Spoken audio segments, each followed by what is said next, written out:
alert us, kids. We're going to talk about TNA. It opened up with a great moment. Steiner threatened to kill Slick Johnson. Always entertainment. Then we had... I got to actually sit up here. We can talk about that for a while. Borash was interviewing Steiner and Jarrett, and Slick came up and started screaming or rambling about something. And he mentioned something about Scotty. He made fun of his headdress or something, but Scott stood there, and I thought to myself, Scott Steiner should kill this man right now. And almost simultaneously, I could picture Scott saying, I should kill this man right now, because he slowly began to walk over and walk behind Slick. And then when the time was right, he killed him, and it was great. So then we had a real, truly awesome segment, which was the LAX deal, which is noted earlier. LAX is just fantastic. The hottest act on any show. Everything about them is awesome. The ring entrance is awesome. The characters are awesome. The wrestling is awesome. The promos are awesome. Everything is just completely awesome.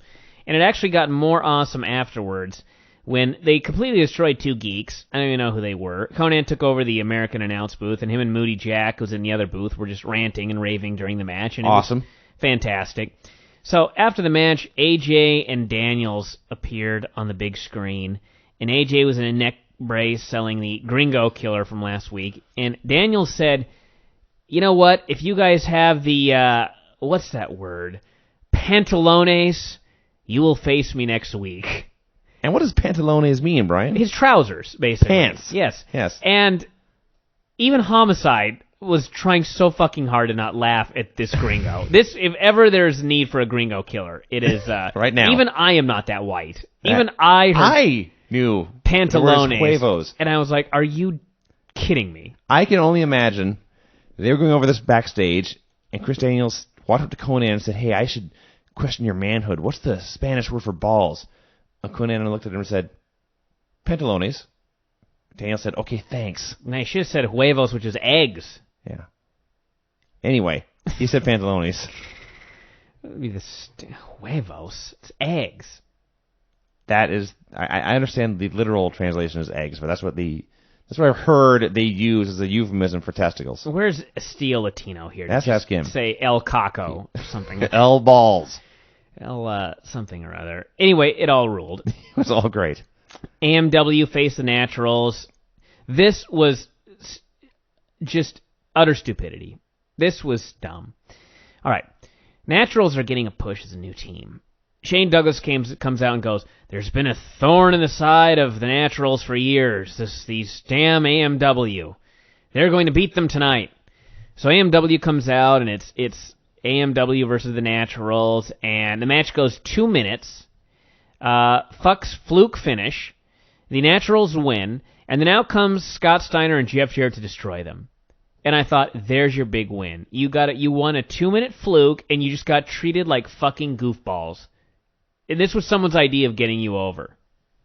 Seriously, one of the stupidest things I've ever seen. I don't disagree with that, but I'm fine with it.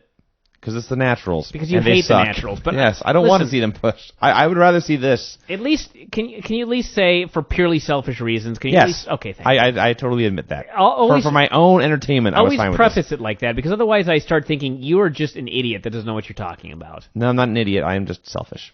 Oh, that's fine. Okay. But this was stupid. I'm looking at for the betterment. I do not say it was not stupid. So I'm saying I enjoyed it. Larry came out in his wig. And by the way, Slick Johnson should be fired for ruining the wig gimmick in the first week. The wig gimmick is great as long as nobody acknowledges the wig. That is the key to this comedy. When Larry Zbyszko showed up last week in the most absurd wig, and he starts talking to everybody, and everybody may glance at the wig, but they don't actually go, hey, you're wearing a wig. Or, hey, that's not your or, hey, what's that on your head? As long as you don't acknowledge it, that's great comedy. And instead, Slick Johnson had to do the exaggerated holding his belly laughter and just completely killed it. This week, nobody mentioned the hair. Larry just came out with the most absurd hairpiece on, and I just was crying with laughter. It was so great. It was enormous. It was awesome. That's the only way you can do this gimmick. So, anyway, he announced that Jarrett had to leave the building and Steiner had to stay and some other bullshit, but we'll get into that later. So, then we had a sit-down interview with Christian. This is what I was going to talk about. This is what I was going to talk about, where this is good stuff. It was Tenay and Sting, actually. And they're talking about how Christian is going to be in Sting's corner at the pay-per-view. And Christian's turning on him. He has to. Yeah. Okay? This is a deal where everybody knows that it's time. Everybody knows Christian's going to fuck him over. And the way Sting's doing the interview, he's making it patently obvious that Christian is going to fuck me over, everybody. He's making it very clear. And this is one of those times where everybody knows what's going to happen, and it's got to happen. This is not one of those deals where everybody knows what's going to happen, so we've got to swerve them. Yes, that would be a Let's have horrible Sting idea. turn on Christian, or something fucking Russo-rific. Yeah. That would be a disaster. This is perfect pro wrestling booking. Everybody knows, so give it to them. They're paying $34.95 or $29.95. Just give it to them. Give them what they're paying to see. Otherwise, the next part of the story and what the... Just to make it make sense. Otherwise, you're swerving yourself out of a great angle, and you're swerving yourself out of money, in which case you're a fucking idiot. And it also occurred to me during this, it's going to be Jarrett, Steiner, Christian, and Sting at ringside, which means it's not the perfect Horseman beatdown where they make the tag and then come in and beat them over, but it's still going to be 3-on-1. Well, maybe. I've been waiting for that. I've given up on hope for that angle ever happening again. Jay Lethal, PD, Sanjay Dutt, Alex Shelley, and Frankie Kazarian had a 5-way. Winner got a shot at Senshi. I hated this. Your typical X Division bullshit move. The pinnacle of which was when, I believe it was Jay Lethal was going to pin Frankie Kazarian. The two men, it does not matter. Only the third man matters. And who was there to break it up but Sanjay Dutt? So Sanjay Dutt, realizing that there's a championship title shot on the line, realizes he's got to break up this pin. So does he lunge in and just attack the pile to break it up? Does he lunge in with a forearm? Does he perhaps kick a man? No. He runs toward them. He stops. He does a 180-degree turn. He jumps in the air and does a standing moonsault to break it up.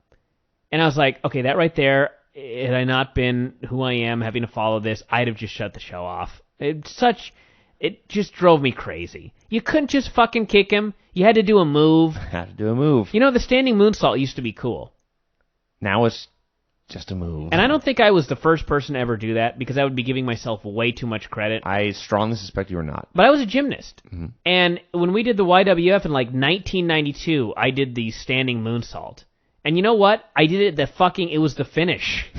It was like at the end of the match, I was like, okay, I'm going to do the big move now. I'm going to do a standing moonsault. And that was the fucking finish. You know what it means when you take a move that can be a finish and just break up a fucking pin with it? Nobody gives a shit. And that's why these X Division matches now, nobody gives a shit, and it's all the same stuff every single week. 5 guys, Sanjay Dutt, Jay Lethal, Shark Boy, here's a wacky dive, here's a bunch of stupid moves. Everybody, it's time to go, that was awesome. When 9 times out of 10 these days, it ain't even awesome anymore. That's the death of the X Division. Too many moves. And you haven't even gotten to my most hated thing about this. Earlier in the show, Steiner and Jarrett laid out Jay Lethal, trying to find Christian backstage. So that's him laying like a goof. So I figured he'd come out here and overcome the odds because, 2 weeks ago he had that match with Jarrett that was so awesome and it looked like he was going to be a big, huge name. No, he came out and he got pinned. Yes. Every now and then, like, sometimes this company does everything right, and sometimes they just do everything wrong. In this show, it was all there. In this one television program. So then we had Cornette doing his final thing, and he came out for the big meeting, and signed AMW versus James Gang versus Kazarian and Bentley versus Naturals, the winners getting a shot at the tag titles. So, of course, the Naturals are going to win. Signed Runt versus Abyss. Signed the 3-way with Monty, Samoa Joe, and Rhino in a Falls Count Anywhere match. Next week, it's... Oh, here we go, kids.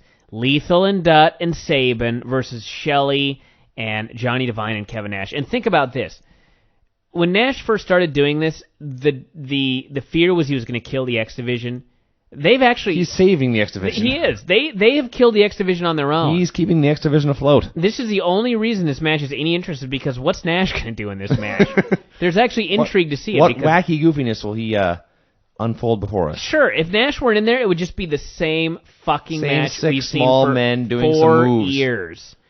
So anyway, that's next week. Signed Christian versus Steiner next week, and then all 3 guys, I'm not even going to recap this. All you need to know is this was one of those things where they had to sign something that really didn't make a lot of sense. It was Cornette's job to try and say it with such passion that you felt it should be important. And then Cornette and Christian and Steiner all cut promos that were very, very passionate, and in the end said absolutely nothing. That's all this was. And then when it was over, Christian was leaving, and Jeff Jarrett came out of the crowd dressed as Sting and beat him up with Cornette standing right there and watching. And earlier in the evening, Cornette had said, hey, if Jarrett doesn't leave the building, he'll be fired. And, of course, will Jarrett be fired for this next week? No. Was Jarrett fired for putting gasoline in Sting's eyes at the pay-per-view? No. They've managed to take Jim Cornette and make him impotent in 3 weeks, which, congratulations, guys. That takes real talent. You've turned Jim Cornette into just nothing on this show. Jim Cornette is now just a guy. He is. He's just a guy he's Larry Zbyszko. Really? Yeah, they're just redundant now. Yeah, he's Larry Zbyszko. The deal was he was a goof. And Cornette, at least he tries, and I guess they sort of try and portray him as serious, but in the end, the way it's booked, he's a goof. Jarrett's still just around. He throws gasoline in eyes. He disobeys Cornette, and nothing happens. He'll just be there next week doing whatever, and it's little things like that you wonder why 900,000, the same 900,000 people are watching the show, and no one else tunes in and stays around. It's just shit like this. It's the little stuff. So, yeah, that was our Friday. That's it, kids. Horrid. What a wretched night of pro wrestling. In hindsight, at the time, I didn't... I did. I opened up the show saying it was a wretched night of pro wrestling. I was fervently aware of how horrible SmackDown was, but I thought the other two shows were okay. But now that I look back at them, I was wrong.